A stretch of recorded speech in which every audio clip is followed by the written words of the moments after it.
కొంతకాలం క్రితం ఒక స్త్రీ బావిలో నీరు చేదుకు రావడానికి బిందెతో సహా వెళ్ళింది. తీరా వెళ్ళి ఆ బావి దగ్గర గట్టు మీద కూర్చుని బోరు బోరున విలపిస్తూ ఉంది.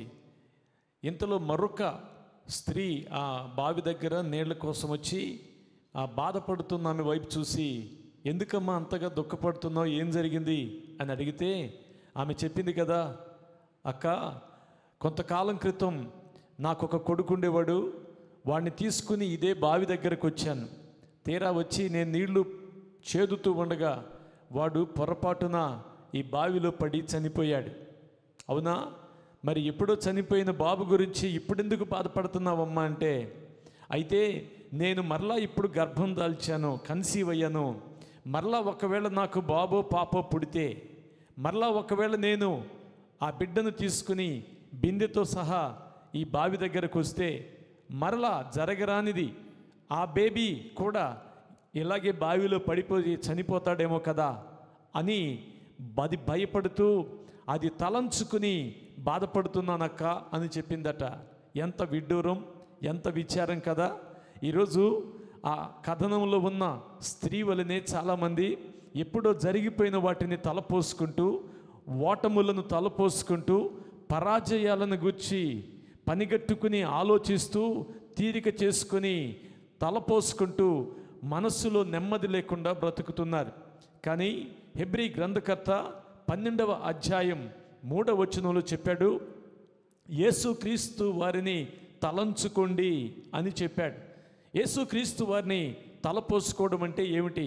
బైబిల్ చెప్తుంది, యేసుక్రీస్తు వారి మాటలను మనస్సులో తలపోసుకోవాలి. ఆయన మాటల గురించి ఒక సైనికుడు చెప్పాడు, ఈయన మాట్లాడినట్లు ఎవడునూ ఎన్నడూనూ మాట్లాడి ఉండలేదు అన్నాడు. యేసుక్రీస్తు వారి మాటలు అసాధారణమైన మాటలు. ఆ మాటలో శక్తి ఉంది, ఆ మాటలో స్వస్థత ఉంది. అంతేకాదు, రెండవదిగా యేసుక్రీస్తు వారి మనస్సును గూర్చి తలపోసుకోమని బైబిల్ చెప్తుంది.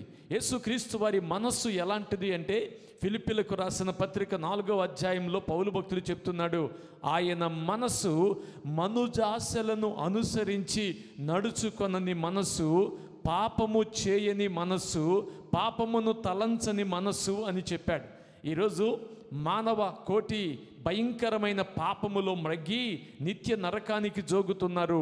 ఆ మరణము నుండి, పాపము నుండి విడిపించగలిగిన యేసుక్రీస్తు వారిని తలపోసుకుంటున్నప్పుడు నిన్ను బలవంత పెడుతున్న పాపపు ఆలోచనల నుంచి నీవు బయటపడగలుగుతావు. అంతేకాదు, అపోస్తలుడైన పేతురు రాసిన మొదటి పత్రిక 2వ అధ్యాయం 21వ వచనంలో పేతురు భక్తుడు చెప్తున్నాడు, ఆయన మాదిరిని తలపోసుకోండి. మొదటిగా యేసుక్రీస్తు వారి మాటలను తలపోసుకోవాలి. రెండవదిగా యేసుక్రీస్తు వారి మనస్సును తలంచుకోవాలి. మూడవది యేసుక్రీస్తు వారి మాదిరి, ఆయన ఈ లోకములో చూపిన మాదిరి, తనను శిక్షిస్తున్న వారిని, తనను దూషిస్తున్న వారిని, తనను పరిహసిస్తున్న వారిని సహితము ప్రేమించినటువంటి మాదిరి, క్షమించినటువంటి మాదిరి, సహించినటువంటి మాదిరి, ఆ మాదిరికరుడైన ప్రభువుని తలపోసుకో, మీ జీవితము ధన్యమవుతుంది. అంతేకాదు, యేసుక్రీస్తు వారి మంచితనమును తలపోసుకోవాలి, తలంచుకోవాలి.